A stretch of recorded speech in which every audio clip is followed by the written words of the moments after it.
So, put together a deck to show you guys today, and I think it's one that not only can you make for relatively cheap, like most of the fun decks I make, but it's a lot of fun.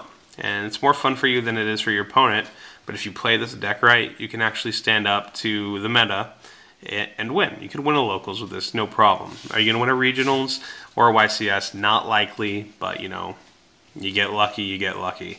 So without further ado, we're going to start this deck profile. I don't want it to be too long, but I am going to have to explain a lot of these cards. So I'm sorry ahead of time. If you just want to see the cards, I'll put the deck list below so you can just kind of look at that and not listen to my advice. 3, Herald of Perfection. This card probably requires the most explanation because if you're a newer player, you don't know what this card really does. You may have seen it, may have heard about it.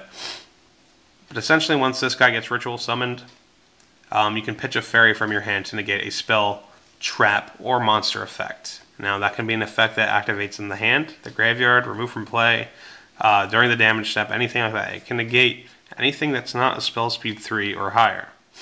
Now, I know there's not really anything higher than a spell speed 3, but super polymerization gets put in its own category because it can't be responded to at all. So it's kind of spell speed infinity, in my opinion. So this card is the important cornerstone. It's part of your win condition. You do have multiple parts of a win condition, though this guy by himself can just really stall your opponent out to the point where they start misplaying because they don't really know what to do. And Zector players hate Herald. So some of the things that can kill Herald are inherent summons of big monsters, like ones that are about 3k. So BLS, Acid Golem are problems, but our next buddy helps us combat those, and that's Archlord Christia. Probably one of my favorite cards of all time. You know, the power and the oh shit factor of this card are probably what makes me like it the most, but the art on it, just the way the secret rare looks, it's always been a very alluring card to me, and the fact that I get to play in this deck is just a plus. So I'm playing 2. If you don't know what Christia does, monsters can't be special summoned while she's on the field. And also, if I have 4 fairies in my graveyard, I can special summon her and then add a fairy to my hand. Also, when she dies, she doesn't go to the graveyard, she gets put on top of my deck, which is sometimes a blessing and sometimes a curse, but most of the time, it's welcomed. So, running 2 of her. And then this is where the deck kind of got a little jump recently. When these came out, you know, Herald initially got, you know, a boost. You know, this is another win condition. This is the 3rd boss monster we're running. Master Hyperion gives us answers to cards we didn't have before. So Spirit Reaper, there's actually a feature match I read the other day with Heralds where Spirit Reaper literally just stalled out the Herald player. He didn't have any main deck answers to it, and he ended up having to lose that first game. So this card not only answers walls, it pushes for game, it's an easy summoned monster, and it's a light fairy. So it's got it works well with the deck. So we're running 3, of course. Next, 3, Venus. Venus, of course, is a light fairy, so she goes with the deck. And, you know, getting out those shine balls, getting the Gachi Gachi on the field is a very important play for the deck because Gachi Gachi makes your 2800 wall into a 3200 wall, and you know, makes your smaller fairies into big attackers.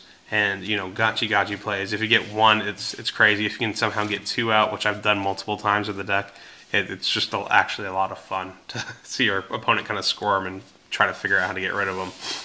Next, we have 1 Agent of Miracles Jupiter. You know, he does have the fact that he can boost himself up to a large number, so that's always good. But I'm mainly using him as a beat stick, and the fact that he's an agent for Hyperion. So we're only running 1. And then 1 Agent of Mystery Earth, because we can only run 1. Level 2 tuner, so can be used in Gachi plays and can be used to make some powerful synchros. And people sometimes forget that synchros exist, but they're still kick-ass monsters, and even though XYZs are dominating the game right now, don't forget about them, because there's some powerful ones that they come out of left field, and I'll talk about one that's my personal favorite that I can run in this deck. Next is 3 Mandrew.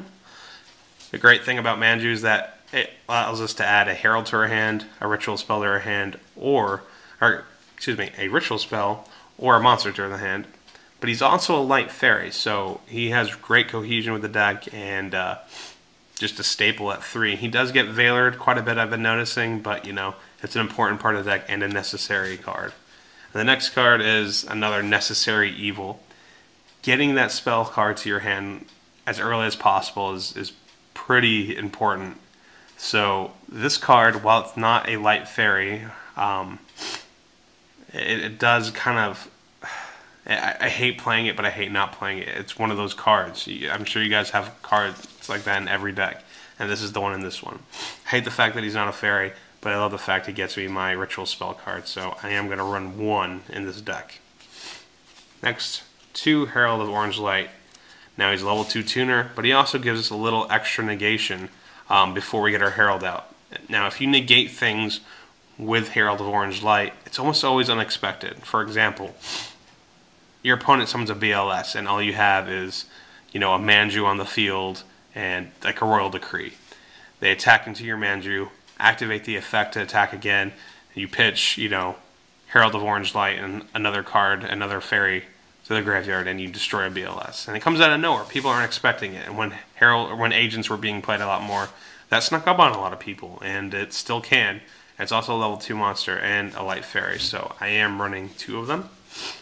Next is Honest, and you don't really need to explain Honest, but he absolutely wins games. I know that the term gets used a lot, oh, this card wins games. Honest literally wins games. That's why he's down to 1, but he's a very important part of the deck.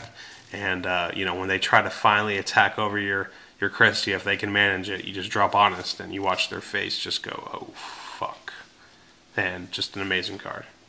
Next is my little tech, Galen Duo. Now, there's a few interesting things about this card. First thing is that it's become... this is the most expensive card in the deck. It's 20 bucks. This rare. This version. Ultras and Secrets, I think, go higher. So, the reason it's so expensive is because people found out that this is the best answer to Dino Rabbit. While Spirit Reaper is good, and as is Marshmallow, they can both be dealt with by main decked options that the Dino Rabbit players are playing. Dolka can take care of Marshmallow, and Forbidden Lance can take care of your Spirit Reapers. So this guy actually stalls better than both of them. He also has the effect that he can use as 2 tributes for a light fairy monster. So Christia and Master Hyperion now have another way to come out onto the field quickly and easily. But mainly this guy just kind of walls off until you have what you need in your hand, and then you go from there. I like him at 1. I am going to sign into a second one when I pick him up. You know, it's just finding the card A is hard, and then, you know, finding someone who doesn't want to rip you off is another thing. So I am running 1 Galen Duo. Just an interesting tech card for me. Someone else said I should just run a second Jupiter instead of this card, but I kind of fell in love with Galen Duo, so we're going to run 1. 3 Mystic Shine Ball to go with the Venus. It can also be used in Advanced Ritual Art and Dawn of the Herald plays if need be. And then 2 Geekaton and Megamies. Just ritual food and a light fairy. Fills all of our ritual roles, really, is what she's in here for. So that's the monsters. Pretty hefty lineup there, but it's needed for the deck. Next is 3 Pot of Duality. Now I see people playing this deck or attempting to play this deck. They're running 1, none, or they're 2, 1, or none Pot of Dualities. I think 3 is absolutely imperative because what this deck lacks is consistency. So anytime you can add consistency, even if it's got a little bit of a drawback, you have to do it. And after you get your Herald on the field, all Pot of Duality really represents is the key to the rest of your deck. You're either going to get a fairy off of the draw, or, you know, a Pot of Avarice when you need it. You know, it's just a great card to have, and I don't see any reason to not run 3. I see so many decks running 2 or 1, and it's just not... I don't agree with that. Same thing with this card. It's Preparation of Rites. If you didn't know, it adds a level 7 or lower ritual monster to your hand from the deck, and from the graveyard you can grab a ritual spell card and add it back to your hand. Now this fetches out your heralds early and late, early, mid, late game. Any time you play Advanced Ritual Art and it gets Solemn Warning, you drop Preparation of Rites, add another herald to your hand, and then get Advanced Ritual Art back to your hand and play it again. So it's your warning protection, it adds consistency, and I think it's absolutely another card that you need to have at 3. So I am running 3 of those. Next is 1 Advanced Ritual Art. This is your preferred method to bring out your Herald. You play this, you send Gyakutunu Megami, that light normal monster I showed you at the very end there, the hollow one, and you get your Herald. And you lost nothing from your hand to do it. So other than, of course, the Advanced Ritual Art. But you lost no fairies from your hand to do it. Fastest way to get her out and best way. So you want to get this card early with a Herald and you're going to be looking really good. Next is Dawn of the Herald, the actual spell card to bring out Herald. And it's not bad, it's just not as good as Advanced Ritual Art.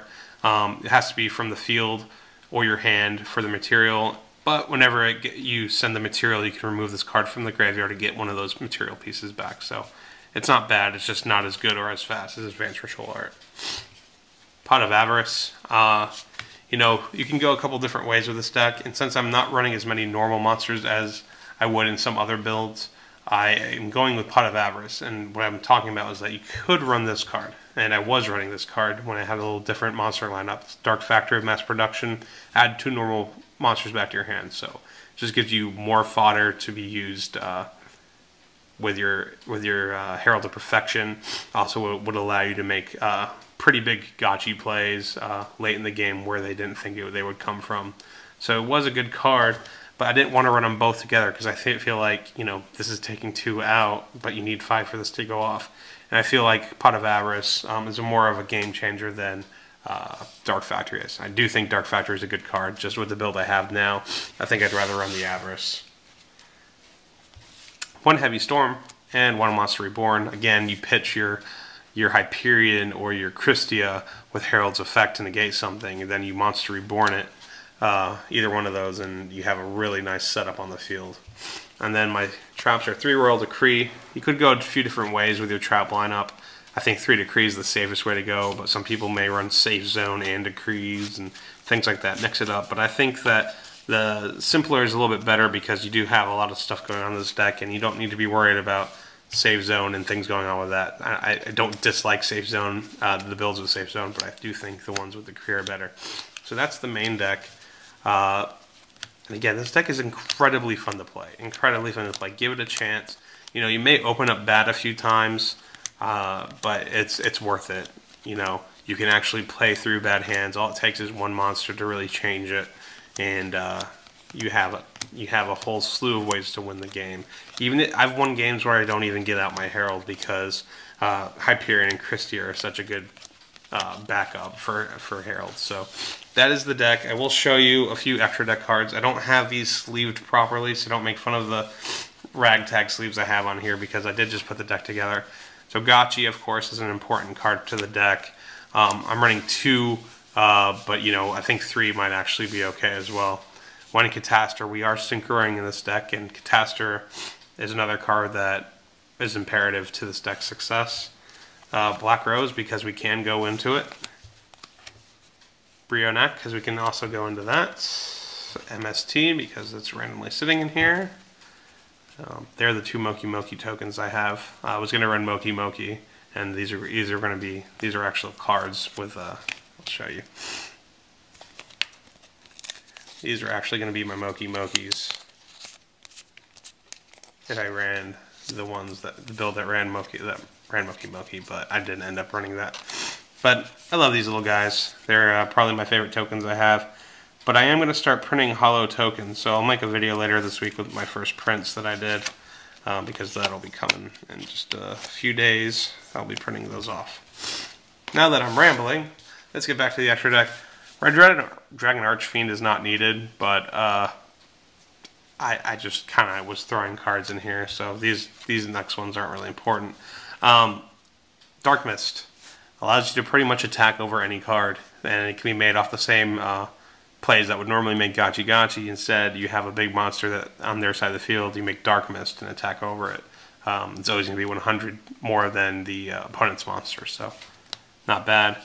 Scrap Dragon, you know, late game, you're pushing for game, and you have a level 2 tuner on the field. You can get rid of that Herald of Perfection if you know you have the field properly set up, and then, you know, pop for game, and go from there. I think it's a great card. And then, you know, I have all my staple, like XYZs are with my heroes right now, so I won't review those. But this is the card I was talking about that comes out of nowhere, and really, it's really amazing when it goes off. And it's a level 7, and it requires a light tuner, which all of our tuners in this deck are light.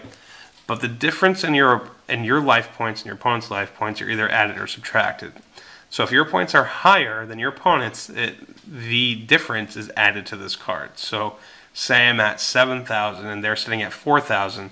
This card is going to gain 3,000 attack and go up to 5,100. Now that's not an uncommon thing to have a difference like that in life points. So essentially what you're doing is you're winning the game from nowhere with this card.